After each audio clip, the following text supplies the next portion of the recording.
पिछली रात फिर से हल्की बर्फबारी हुई थी।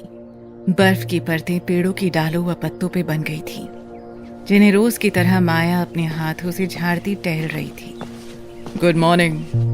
पीछे से इंद्रजीत की आवाज आई। माया ने पलट के इंद्रजीत की तरफ देखा और मुस्कुरा के सिर को हिला के उसके गुड मॉर्निंग का जवाब दिया। आप काफी सुबह उठ जाती हैं। इंद्रजीत ने बात आगे बढ़ाने के पर्पस से कहा। आप भी तो बड़ी सुबह उठ जाते हैं। मतलब देर रात लड़कियों के कमरों के बाहर खिड़की पे गुजारने के बाद भी। माया ने चुटकी ली। इंद्रजीत थोड़ा सा झेंप गया। अब अरे नहीं, ऐसी कोई बात नहीं है, वो तो मैं बस ऐसे ही राउंड लगा रहा था तो आपके कमरे की तरफ निकल पड़ा। वैसे आप काफी सुंदर दिख रही हैं, कल रात से भी ज्यादा। माया ने मुस्कुराते हुए पूछा। अरे ऐसा क्या कंपैरिजन करना, सुंदर चीज हर समय ही सुंदर दिखती है, बस कभी कुछ ज्यादा सुंदर दिखने लगती है। वैसे कल आपने थोड़ी सी जल्दी कर दी, कुछ देर रुकते तो शायद मैं आपको और सुंदर दिखती। माया ने खिलखिलाते हुए कहा। इंद्रजीत एक पल को हक्का बक्का रह गया। उसे माया से इतने ओपन फ्लर्ट की उम्मीद नहीं थी। वैसे कल रात के लिए शुक्रिया, मैंने बिल्कुल भी ध्यान नहीं दिया कि रात में बाहर से अंदर एकदम साफ दिखता है। कोई बात नहीं, सिर हिलाते हुए इंद्रजीत ने कहा। इंद्रजीत माया को काफी गौर से देख रहा था। उसने इस समय जैकेट पहन रखा था और नीचे पीले रंग का गर्म पैजामा। गोल चेहरे और भरे हुए शरीर के साथ वो काफी आकर्षक लग रही थी। इंद्रजीत पहले दिन से ही माया में काफी इंटरेस्ट ले रहा था। माया भी इंद्रजीत में बराबर इंटरेस्ट ले रही थी। अवंतिका से निराश होने के बाद उसे इंद्रजीत के रूप में अपने जिस्म की आग बुझाने का अच्छा जरिया दिख रहा था। वैसे कल रात को जो आपने देखा, आपको पसंद आया क्या?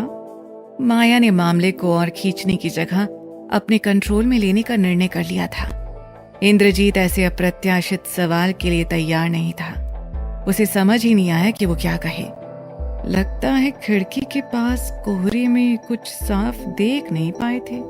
चलिए मैं थोड़ी मदद कर देती हूँ। माया ने शरारती अंदाज में अपने जैकेट की जिप को ऊपर से नीचे तक खोल दिया। जैकेट के अंदर उसने गहरे भूरे रंग के इनरवेयर के अलावा कुछ भी नहीं पहन रखा था। ये इनरवेयर उसके साइज से थोड़ा छोटा ही लग रहा था, क्योंकि उसका सीना बहुत ही कसा हुआ था, मानो उस इनरवेयर में जगह के लिए संघर्ष कर रहा हो। इंद्रजीत एकदम से सकपका गया। उसने एक पल को तो आंखें फेरी, लेकिन फिर उसकी नजरें उसके दोनों उन्नत व कसे उभारों पर अटक गई। हवेली से ये जगह काफी दूर थी। अगर कोई उन्हें देख भी रहा होता तो वो हल्के सायों से अधिक ना दिखाई देते, और फिर इस समय तो हल्का कोहरा बना ही रहता था। क्या हुआ, कोहरे में साफ नहीं दिख रहा क्या? शरारती अंदाज में मुस्कुराते हुए माया उसके और करीब आने लगी। इंद्रजीत के हाथों की रेंज में आकर वो रुक गई। उसने अपने जैकेट को थोड़ा और पीछे कर लिया, जिससे कि उसका ऊपरी हिस्सा पूरी तरह से विजिबल हो गया। वैसे घने पेड़ों के अपने फायदे होते हैं। इंद्रजीत इतना भी मूर्ख नहीं था कि वो ऐसे खुले निमंत्रण को पहचान भी ना पाता। उसने अपना बायां हाथ उठाकर उसके सीने पर रख दिया। वो आग की तरह गर्म थी। इंद्रजीत के हाथ रखते ही माया के मुंह से एक सिसकारी सी निकल गई। इंद्रजीत ने अपनी उंगलियों को हुक की तरह मोड़ा और माया की उन्नत उभारों की घाटियों में उन्हें डाल के उसके इनरवेयर को उनमें फंसा लिया। फिर वो माया को गहरे पेड़ों में खींचने लगा। किसी मछुआरे के कांटे में फंसी मछली की तरह माया उसके साथ साथ फिसलने सी लगी। पेड़ों के बाग के बाद हवेली की बाउंड्री वॉल शुरू हो जाती थी, तथा उसके बाद भी कुछ 100 मीटर तक गहरे जंगली पेड़ थे जो पीछे के पहाड़ों के तल तक जाते थे। इंद्रजीत माया को बाउंड्री वॉल तक खींचता ले आया। ये बाउंड्री वॉल व बाग के बीच थोड़ा सा खुला स्थान था। इंद्रजीत को वैसे भी हवेली के चप्पे चप्पे की खबर थी। यहां पहुंच के इंद्रजीत माया की तरफ मुड़ा। उसके बाएं हाथ की उंगलियां अभी भी उसके इनरवेयर को फंसाए हुए थी। माया का जैकेट सरकते हुए उसके कंधों पर जाकर अटक गया था। इंद्रजीत ने अपने बाएं हाथ को एक तेज झटका दिया। और माया के इनरवेयर के पीछे के हुक टूटते चले गए। माया के मुंह से चीख सी निकल गई। माया का कलेजा मानो किसी जेल से आजाद हुआ था। इनरवेयर अभी भी उसके कंधों की पट्टियों से माया के शरीर पे रुका हुआ था। इंद्रजीत ने उन पर अपनी पकड़ और मजबूत की और इस बार पूरी ताकत से अपनी ओर खींचा। इस बार माया भी उनके साथ खींची चली आई और इंद्रजीत की बाहों में समा गई। माया का जैकेट पीछे ही गिर गया था। वह उसकी पीठ एकदम खुली हुई थी, जिस पे इंद्रजीत अपने दाएं हाथ की उंगलियां फेरने लगा। इंद्रजीत ने अपने बाएं हाथ को एक फाइनल झटका दिया और माया के शरीर से इनरवेयर सांप की कैंचुली सी उतर गई। माया ने इंद्रजीत को कस के अपनी बाहों में खींच लिया। इंद्रजीत ने अपने दोनों हाथ आगे लाकर उसके बदन को कस के पकड़ लिया और उसके बल पर माया को हल्का सा ऊपर उठाते हुए उसके होंठों को अपने होंठों से सील कर दिया। माया मादक रूप से करहा रही थी। इंद्रजीत कभी अपने दोनों हाथों से उसे छोड़ देता तो फिर तुरंत ही उन्हें फिर से अपने हाथों से जकड़कर ऊपर खींच लेता।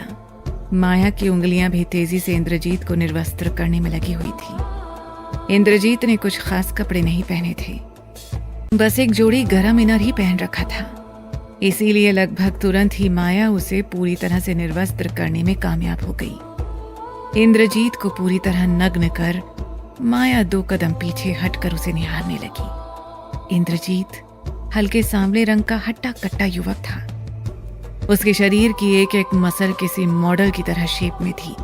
उसके शरीर पर चलती हुई माया की निगाहें फिर रुक गई। माया की आंखों में एक अलग ही चमक थी और वो अपनी जीभ को होंठों पर फेरने लगी। इंद्रजीत ध्यान से उसके सीने पे बने निशान को देख रहा था।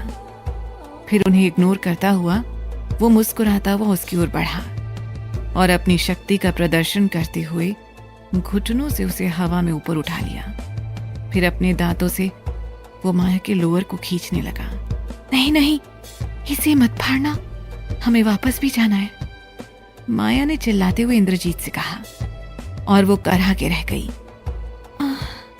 फिर धीरे धीरे इंद्रजीत ने अपने हाथों को माया की कमर पर किया और उसे हवा में उठाए हुए ही अपनी उंगलियों से लोअर को नीचे सरका दिया। फिर लोअर के इलास्टिक को दांतों से दबाकर उसने उन्हें जांघों तक नीचे कर दिया। माया और इंद्रजीत की सांसों के बीच की दीवार हट चुकी थी। इंद्रजीत ने अपने बाएं हाथ से माया की पीठ को पकड़ लिया और दूसरे हाथ से उसकी जांघों को घेर लिया। उसकी जबान ऐसे चल रही थी मानो कोई शेर नदी से पानी पी रहा हो। माया उसकी बाहों में ऐसे तड़प रही थी जैसे जलबिन मछली। माया की वासना में डूबी चीखें अब उसके काबू में ना रह गई थी। बस करो। कुछ देर बाद इंद्रजीत ने माया को नीचे बर्फ पर पटक दिया। माया बर्फ पे पड़ी हाँफ रही थी। कुछ देर गहरी सांस लेने के बाद माया की आंखों में चमक आई और उसने इंद्रजीत के दोनों पैरों को पकड़कर खींच लिया। इंद्रजीत नीचे गिर पड़ा और माया उसकी कमर की ओर कूद पड़ी। हिसाब चुकाने की बारी अब माया की थी। जिस प्रकार मक्खन गरम रोटी पर गिर के पिघलने लगता है, उसी प्रकार माया इंद्रजीत के शरीर पर गिर के उसकी बाहों में पिघलने लगी थी। ओए मां! एक आखिरी तेज आह के साथ माया इतनी कस के इंद्रजीत से चिपक गई कि उसके शरीर पर उसके शरीर के निशान बन गए। दोनों के शरीर कुछ हद तक उसी प्रकार बर्फ पर पड़े रहे। उनके शरीर से निकला पसीना उनके शरीर की गर्मी से पिघली बर्फ में मिल रहा था। कोहरा कम हो रहा था और सूरज अपनी उपस्थिति दर्ज कराने लगा था। झील के मैदानी हिस्सों की तरफ बोट्स खड़ी थीं, जो टूरिस्ट्स को झील की सैर कराती थी। उन्हीं के पास बोटिंग से जुड़े व्यवसायियों के हट भी बने हुए थे। झील के मैदानी छोर से पथरीली पहाड़ियों तक टूरिस्टों के रुकने के लिए कैबिन्स बने हुए थे। इनमें से कई कैबिन्स राजा पृथ्वीराज के थे। इन्हीं में से एक कैबिन में राजा पृथ्वीराज किसी का इंतजार कर रहे थे। हालांकि पिछला हफ्ता काफी शांति से गुजरा, लेकिन राजा पृथ्वीराज को ये शांति किसी तूफान के आने से पहले की लग रही थी। थोड़ी देर बाद दरवाजे पर दस्तक हुई। कुछ हट की व्यवस्था संभालने वाले नौकर ने दरवाजे को खोला। जंगल के वनवासी आखेटक कबीले के सरदार ने भीतर प्रवेश किया। उनके साथ आए कुछ आदमी बाहर ही रुक गए थे। माफ कीजिए राजा साहब, हमें आने में थोड़ी देर हो गई। आने वाले सरदार व इंद्रजीत के पिता जसुमत ने क्षमा मांगते हुए कहा, आपको कितनी ही बार कहना पड़ेगा कि मुझे राजा साहब ना कहा करें। राजा पृथ्वीराज ने सरदार का अभिवादन करते हुए अपनी शिकायत दर्ज कराई। ध्यान से उतर जाता है जीजा जी, सरदार जसुमत ने कहा। इंद्रजीत से हवेली की स्थिति के बारे में पूरी तरह अवगत हो ही गए होंगे। राजा पृथ्वीराज ने बात को आगे बढ़ाया। जी राजा साहब, मतलब जीजा जी, हवेली पर किसी साय का असर था तो, लेकिन हवेली पर किए गए सुरक्षा उपायों के कारण वो साया बाहर टिक नहीं पाया। राजा साहब ने गंभीरता जताई। बाकी हवेली को पूरी तरह से सुरक्षित करने के लिए मैंने हवेली के चारों तरफ जो पेड़ लगे हैं उनसे सुरक्षा पंक्ति बनाने की सोची है।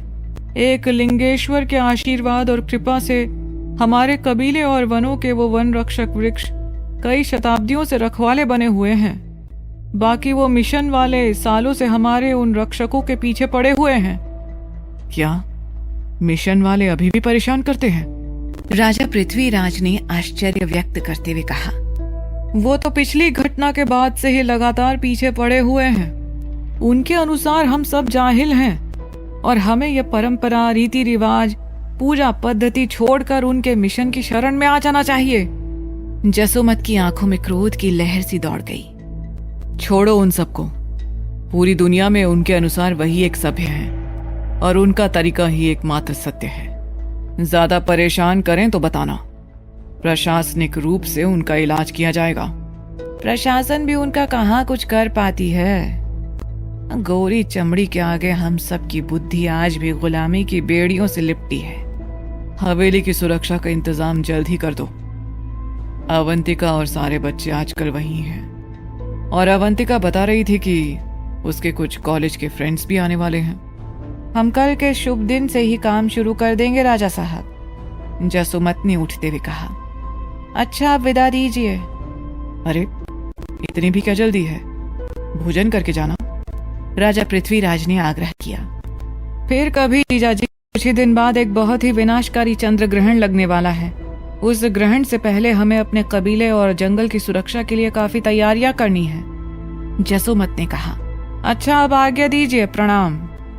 राजा पृथ्वीराज ने प्रणाम का जवाब दिया और जसुमत अपने आदमियों के साथ तेजी से वापस चल दिए। राजा पृथ्वीराज कुछ समय तक यूं ही खड़े रहे और फिर वो भी झील की तरफ चल दिए।